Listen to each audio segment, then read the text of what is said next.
Bienvenido a Mente Zen. Aquí encontrarás herramientas y reflexiones para cultivar la paz interior y la sabiduría.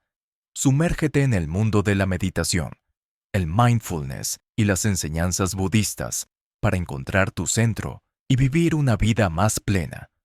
¿Cuál fue la última enseñanza del Buda? Una vez, cuando el Buda estaba enfermo en Beluba, en medio de la angustia y el dolor de Ananda, y de nuevo al enterarse del fallecimiento del venerable Sariputta y el consiguiente dolor de Ananda, el Buda pronunció estas enseñanzas. Resumían toda su práctica de forma sucinta y sirvieron como testamento final del maestro. Consciente de su inminente fallecimiento, animó y aconsejó a sus discípulos sobre las prácticas esenciales que debían adoptar tras su muerte.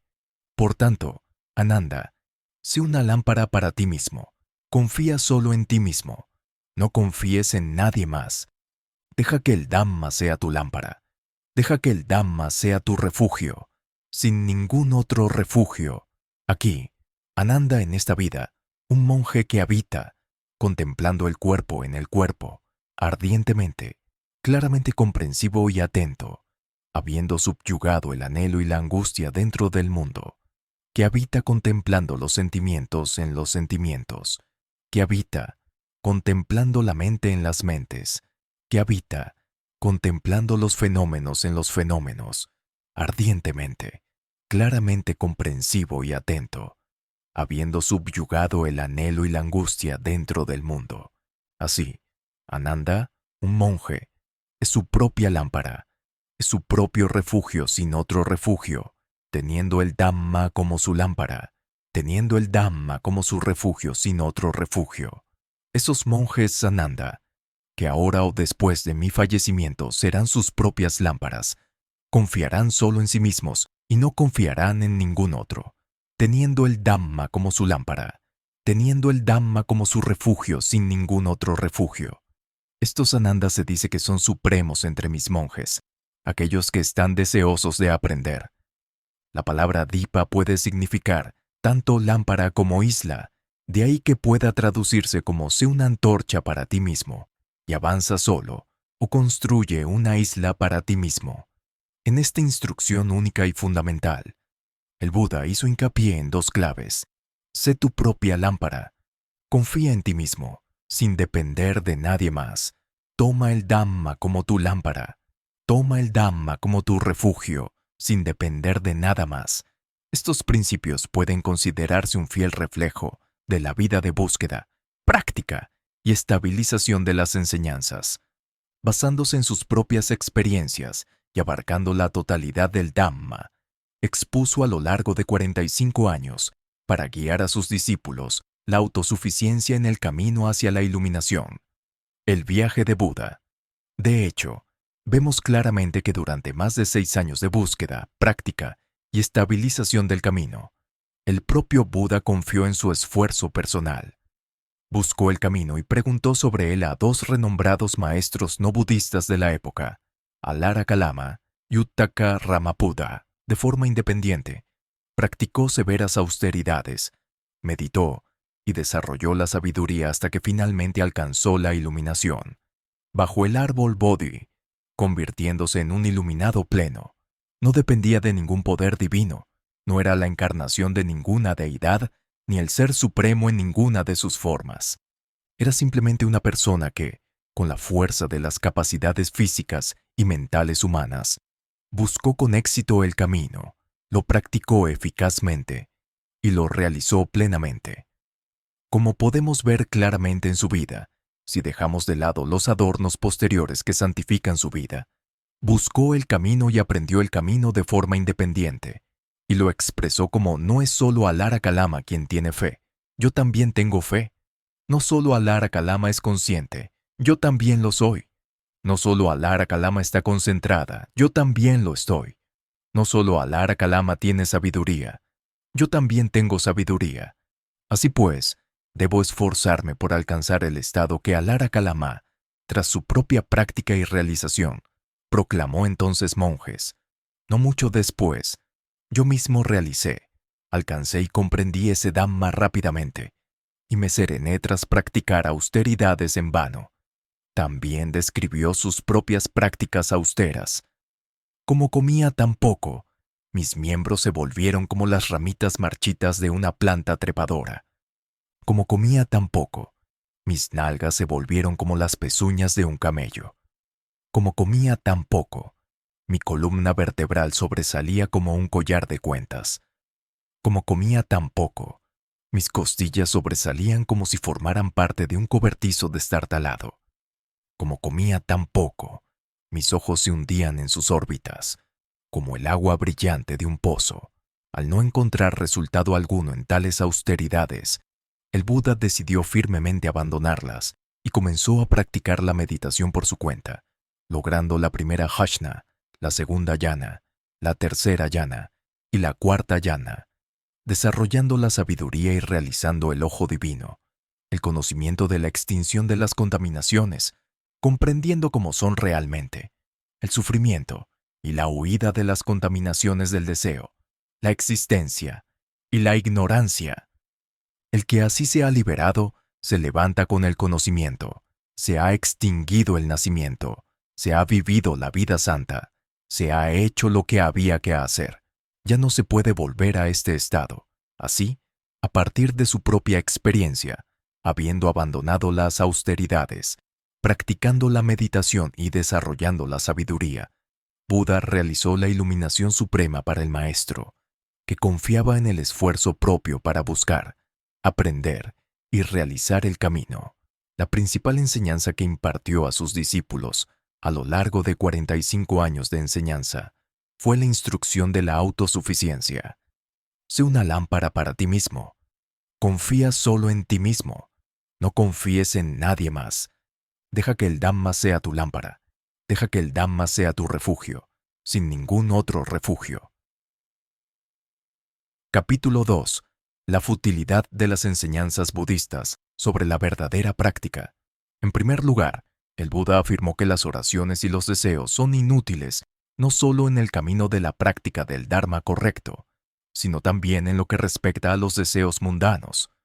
En el Samyutta Nikaya SN 426 se afirma claramente que si una persona comete 10 malas acciones y luego una gran multitud acude a rezar fervientemente, juntando sus manos, con la esperanza de que esa persona renazca en un reino bueno, tales oraciones son inútiles. La persona que ha cometido 10 acciones malvadas caerá en el infierno, igual que si alguien tira una piedra a un lago y una multitud reza para que la piedra flote.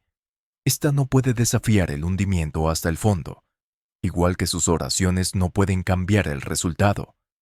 A la inversa, si una persona abandona 10 malas acciones y realiza 10 buenas acciones, aunque una gran multitud rece y suplique que esta persona caiga al infierno, sus plegarias no se cumplirán.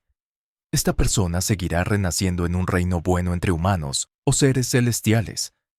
Es como alguien que sumerge un barril de aceite en agua y luego rompe el barril, el aceite subirá a la superficie. Aunque una gran multitud rece para que el aceite se hunda, sus plegarias fracasarán inevitablemente y el aceite seguirá subiendo. El Anguttara Nikaya y el 7.71 afirman aún más la futilidad de la oración y la súplica. Un monje que no es diligente en la práctica, albergando el deseo de liberarse de las impurezas sin aferrarse, no verá cumplido este deseo. Es como una gallina que tiene 8, 10 o 12 huevos y no los incuba adecuadamente. Aunque la gallina desee que sus polluelos se liberen con seguridad de los huevos, su deseo no se hará realidad. ¿Por qué? Porque no incuba los huevos como es debido, ni los mantiene calientes ni los cuida como es debido. Por el contrario, un monje que vive atentamente en la práctica, incluso sin el deseo de que mi mente se libere de las impurezas, encontrará su mente liberada de los apegos. ¿Por qué? Porque ha practicado. ¿Qué ha practicado? Ha practicado los 4 fundamentos de la atención plena, los 4 ejercicios correctos, las 4 bases del poder espiritual, las 5 facultades, los 5 poderes, los 7 factores de la iluminación y el noble octuple sendero, tan diligentemente como la gallina que incuba, calienta y nutre adecuadamente sus huevos. Incluso si esta gallina no desea que sus polluelos salgan sanos y salvos de los huevos, ellos emergerán sanos y salvos. Así pues, tanto si hay deseo como si no, la cuestión radica en realizar las acciones correctas, siguiendo los métodos adecuados para lograr los resultados deseados. Otro discurso, MN 126, hace hincapié en la inutilidad de rezar. Si uno no practica la vida santa correctamente, no puede alcanzar los resultados deseados.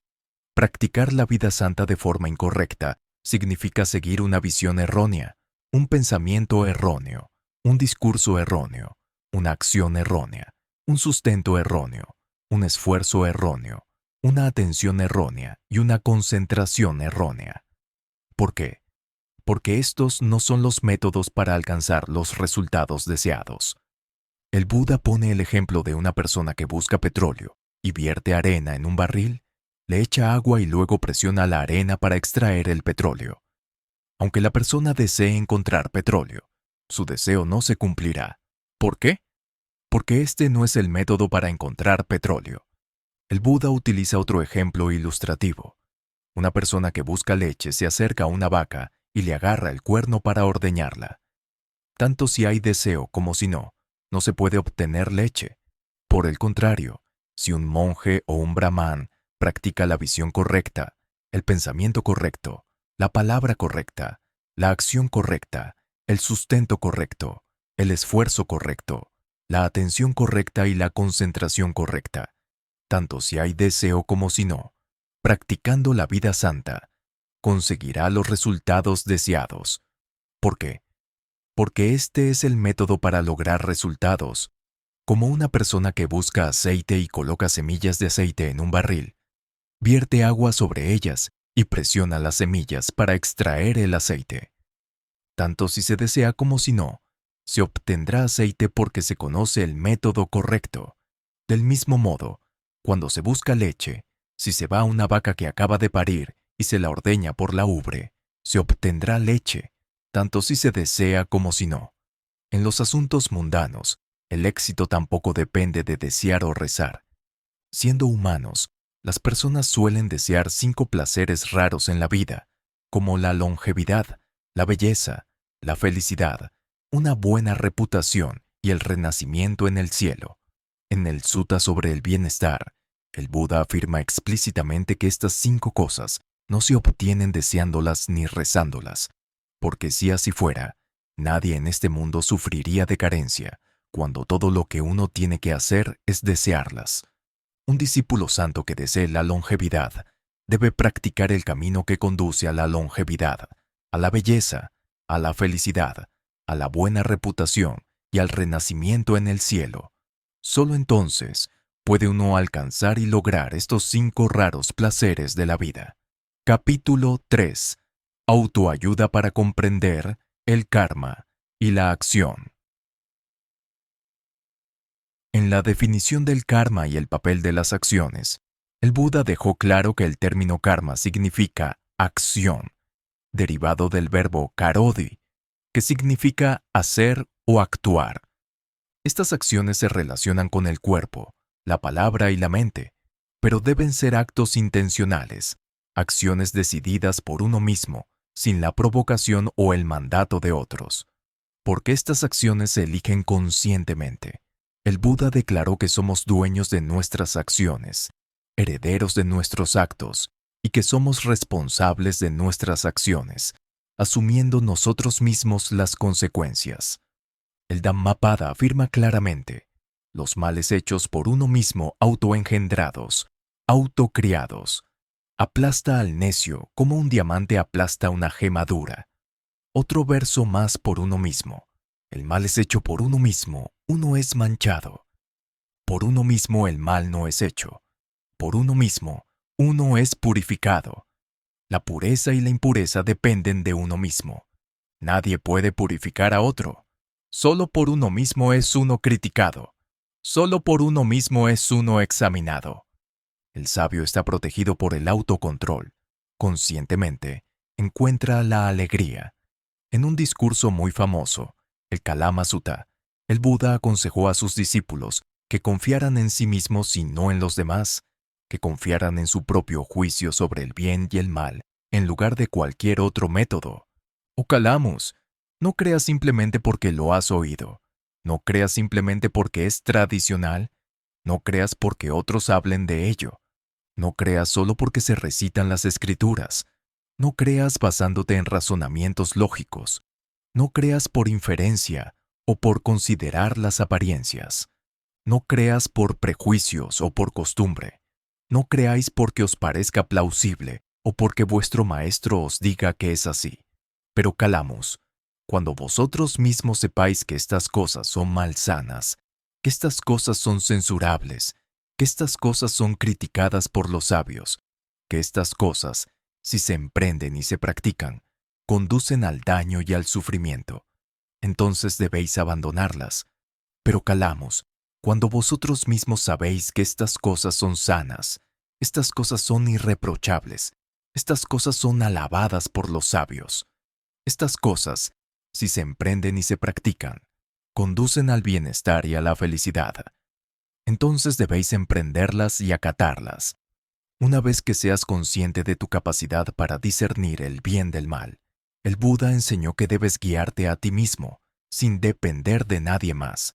Como afirman claramente los versos siguientes, un sabio que no se apoya en nadie, que no depende de nadie, que no se involucra en el amor ni en el odio, permanece inafectado por la tristeza, la codicia o la mezquindad, como el agua en una hoja de loto, permanece impoluto.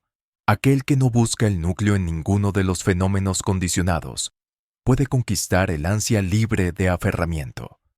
Un monje así no depende de nadie, no permite que nadie le guíe. Este verdadero sabio vaga solo por el mundo. Sin embargo, el Buda era cauto, aunque estaba iluminado y liberado, sin nadie más iluminado o liberado que él. Seguía viendo la necesidad de apoyarse en un monje o brahman.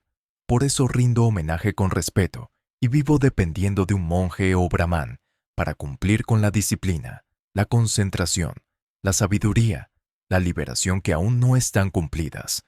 Pero no veo ningún lugar en el mundo de los dioses, Mara o Brahma, entre la comunidad de monjes o brahmanes, dioses y hombres, donde hay un monje o brahmana más completo en disciplina, en concentración, en sabiduría y en liberación que yo mismo, al que pueda mostrar respeto, rendir homenaje y vivir dependiendo así de los monjes.